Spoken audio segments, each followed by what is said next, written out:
Joseph in ancient Egypt. On an island just below the first cataract of the Nile, an ancient inscription written around the 4th century B.C. was found which claimed to be a copy of a document written by Pharaoh Joseph more than 1,000 years earlier. It is the story of a land grant made by the Pharaoh to the priests of the god Num. It tells of 7 years of famine and 7 years of plenty, how Pharaoh had a dream and consulted his chancellor for help. It contains most elements of the 7 years of famine and 7 years of plenty story, although they were corrupted in this account written over 1,000 years after the event took place.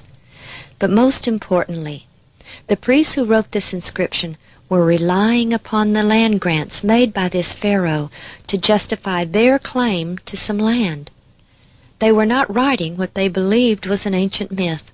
They obviously believed the land grants made by Pharaoh Joseph to still be valid and of enough authority to still be in effect well over 1,000 years later. And Joseph bought all the land of Egypt for Pharaoh.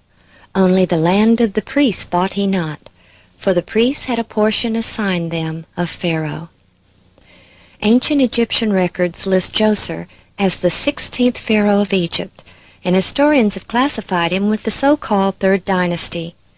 His chancellor, named Imhotep, was first known through the writings of the Egyptian historian Manetho, who in the 3rd century B.C. wrote, "During Joseph's reign there lived a man named Imhotep, who had the reputation of the Greek god of medicine, and who invented the art of building with hewn stone."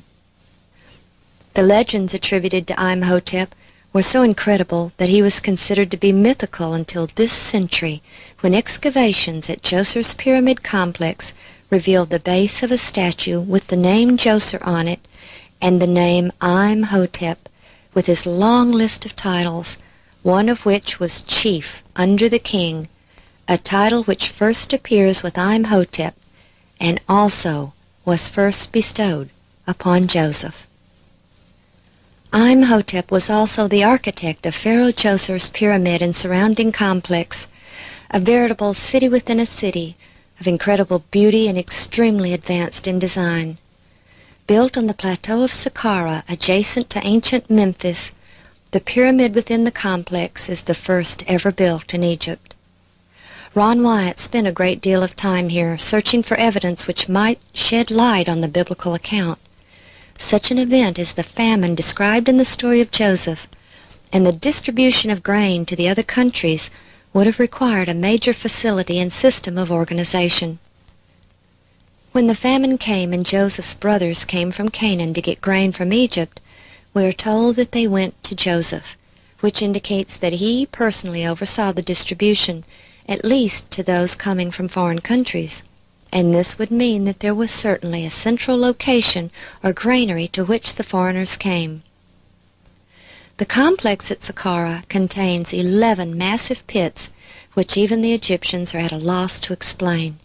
They are not tombs, for all tombs were underground and carefully sealed, while these were accessible from the surface, and they are extremely large.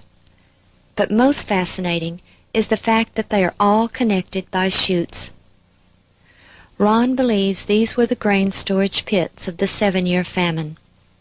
As grain was removed, grain from the other pits flowed through the chutes, making the grain always accessible from one location.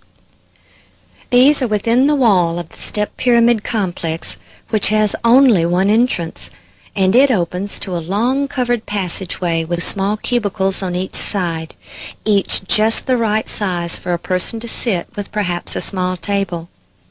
The narrow, singular entrance would have allowed only a few people to enter at a time. There was no doubt in Ron's mind that this was the main center of grain distribution on a massive scale.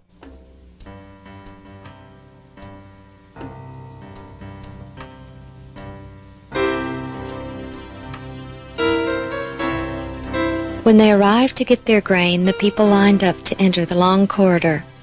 Once inside, they paid one of the cashiers in one of the cubicles for the amount of grain they wished to purchase.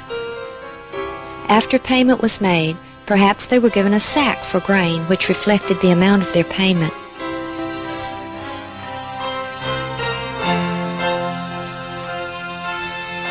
Then they proceeded through the corridor, straight to the area of the grain bins.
Once there, they descended the stairway next to the storage bins, handed their sack to a worker who filled it and returned it to them. Then they exited through a small door on the lower level, which led to the outside of the complex.